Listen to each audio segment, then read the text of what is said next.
When Regina pulled up in her black Jeep Cherokee, she saw Karen stepping out of her white one. Their college dreams of getting married, owning 2 beautiful homes in an upper-class northwest suburb of Chicago, and having annual household incomes over $100,000 had come true. Since the age of 6, they'd done just about everything together and purchased almost everything alike. Mostly because Regina literally couldn't sleep at night if Karen had gone out and bought something, and she, for whatever reason, hadn't yet been able to acquire it herself. Like last year, when the LeBaron convertible had been paid off. Karen had decided that she wanted a white, sun-roofed, gold-packaged Jeep Cherokee for the weekends, and when John had discovered they could purchase it at a price discounted by $4,000, courtesy of his employee discount, they'd gone for it.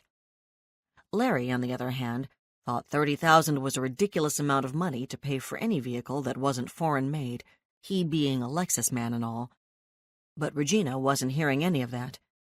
All she'd wanted to know when she and Larry had arrived at the car dealership was how quickly they could prepare the paperwork in order for her to drive the Jeep off the lot the same day, especially since Karen had already been driving hers for 2 weeks. Larry had kept reminding her that the only reason she wanted a Jeep was that Karen had one, although Regina would have rather died before admitting it. "Why do you always have to keep up with everything John and Karen do? If Karen hadn't wanted a Cherokee, the thought of buying one would have never even entered your mind, and you know it." But Regina insisted she had always had her heart set on buying one, way before she'd even heard Karen mention anything about it. But Larry had known she was lying, and that was because she was. Regina locked her doors with the black keyless entry gadget hanging from her keyring, set the digital alarm system, and traveled across 2 aisles of the freshly black-topped parking lot to where Karen was standing. "Girl, you know if you hadn't called me this morning, I was definitely calling you," Regina said, smiling. "You've been missing these classes left and right." "Yeah, I know, but under the circumstances, I haven't had a mind to do anything. Not anything at all."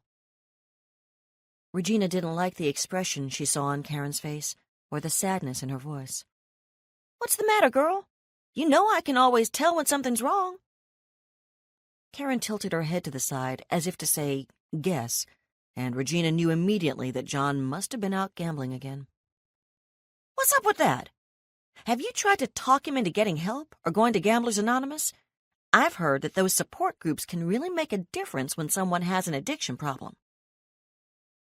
Karen leaned against the Jeep and rested her backside on it. "Girl, I've tried everything, and all he does is say he's not going to the horse track when he gets paid next week. But then, needless to say, when next week comes, he ends up there anyway. I gave him a nice cussing out and a serious ultimatum last night, though, so I'm sure he'll think twice before going to Arlington this coming Friday." "I sure hope so, because you know this can't keep going on if you want to live the same lifestyle you're living now. That is, in a comfortable fashion."